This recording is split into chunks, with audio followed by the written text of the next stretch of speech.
This is one of my favorites.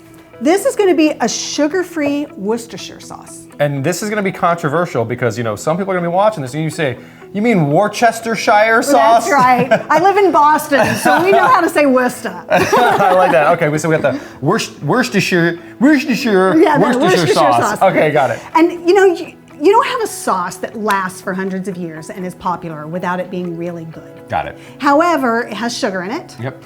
And it also has anchovies in it. So someone who is allergic to seafood or wants to stay away from sugars isn't going to be able to eat it. But it's a great sauce and it's not too hard to make. And it is such a distinct taste. I'm very curious to see what it's made of. Yes. Because I was sort of ignorantly imagining, not really, but kind of, is there a Worcestershire plant somewhere that this comes from?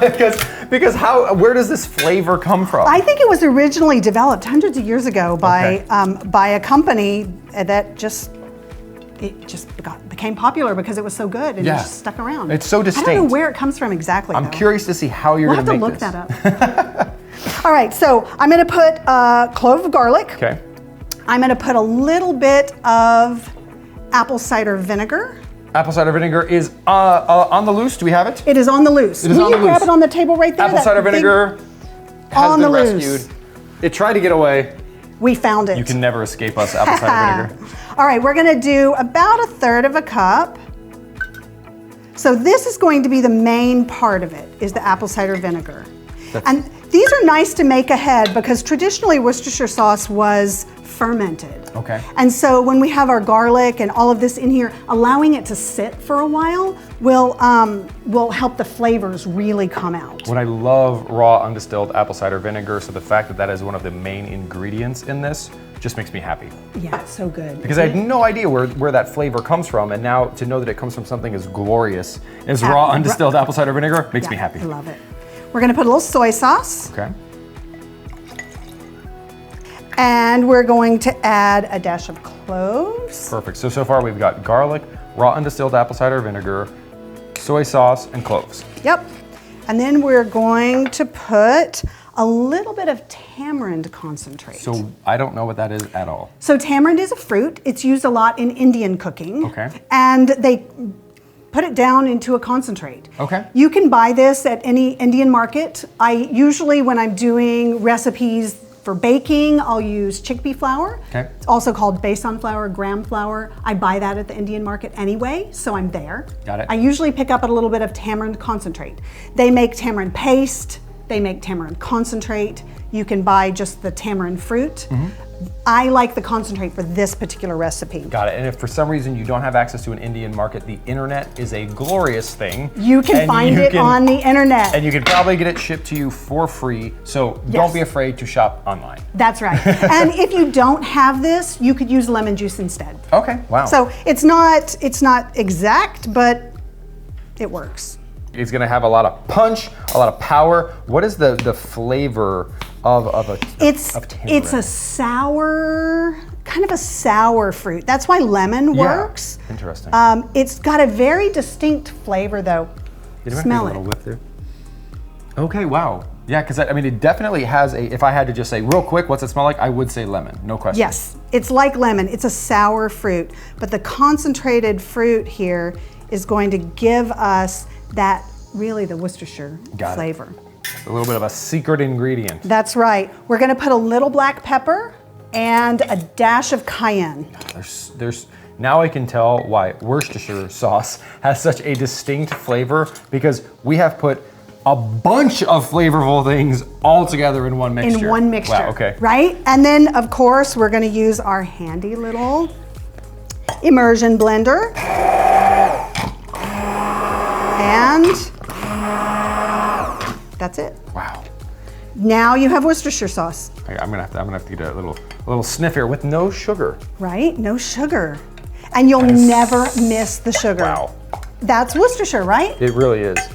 And when it sits for a few days, oh, it's divine. And it's amazing because it's such a strong flavor, and so often we get these. I mean, I don't know about you, but sometimes I find that the more flavorful the food I eat, the more quickly I become satisfied and satiated. Yes. There's something about, I know in research there is a term called the bliss point. And I feel like if you can hit that bliss point with healthy flavors rather than salt, sugar, fat. That's right. You know, the processed fat, not the good kind of fat. These types of powerful sauces can help you achieve that bliss point without damaging your body. Exactly. I love it. And then when you have the sauces made, they're quick and easy. So if I'm making meatballs or if I'm doing just some shredded chicken and I want full flavor, Yes. but I haven't put together one of my spice mixes or I'm just out of ideas, just put a little bit of Worcestershire in there. Done. And also it gives you flexibility. If you are the person who cooks in your household, you can say, oh, you don't want basil or you don't want pesto tonight? That's fine. Well, I'll put pesto on yours, I'll put Worcestershire on this one, and we can have variety even within one meal. Exactly. Very cool. Exactly. So versatile. Now watch this. No dishes. No dishes, I like it. So we're 2 for 2 so far. I'm taking this one in my to-go pile. Yes, thank you very much. Please do, please do. Okay, the next one is we said 5-minute sauces and some of these are going to be easy. And this one is the easiest. Okay, because I was about to say, you said some of these are going to be easy. Those were not particularly complicated, so I'm curious to see what you're going to do here. So we're going to make a mustard vinaigrette. Okay. This is basic vinaigrette. This means you don't have to buy salad dressings from the grocery store. Okay, so I'm gonna tell a little secret here. Okay. Is this, so you were kind enough to make us some food the other day. This is it. This is very, very good. So I want to see, because actually I was not the only person that asked what was that dressing. Right. Other people asked. So those people, if you're here right now, pay attention. This is what was on the salad when we had dinner. Okay. Okay, so mustard. In every bachelor's refrigerator. Easy breezy. Everybody has mustard. Got it. So that mustard that's been sitting in the back, about to expire, ideally not, but you're ready for it. Now you can put it to use. So here we're gonna squeeze some mustard. Now, we don't have to be exact on this recipe. Okay. We're gonna put about 1 part mustard. I like red wine vinegar. Again, don't go out and buy something special. If you don't have red wine vinegar, use apple cider vinegar, use white wine vinegar. Some people can mix. They really like to mix red wine vinegar with balsamic vinegar. Okay. Makes it a little sweeter. Got it. Versatile recipe. If all you have is distilled vinegar, use it. It works. Perfect. What I can tell you also, I never thought of myself as a mustard person. I do not put mustard on food. Yes. But this dressing was delightful. So that it's not, I'm just putting mustard on my salad now. It's not that at all. The mustard blends with these flavors so beautifully. It does. It does. It really brings out just the flavor of a salad or whatever else you put it on. It's a great accent. And actually, I have, in part of our quick, easy, and on a budget, we're also going to do some chicken. And sometimes I'll just take mustard, a little oil, some salt and pepper, rub it on the outside of chicken or salmon or a pork chop, whatever, bake it in the oven till it's done, and it's the most delicious flavor, and really all you've used is mustard, salt, and pepper. Wow, anyone can do that. So you just put, speaking of salt, you just put a little bit salt in here and that's... Little bit of salt. So I have a little more vinegar than mustard here, and now I'm going to add my olive oil, and I'll add about the equal amount of olive oil to all the other ingredients. Okay, so it's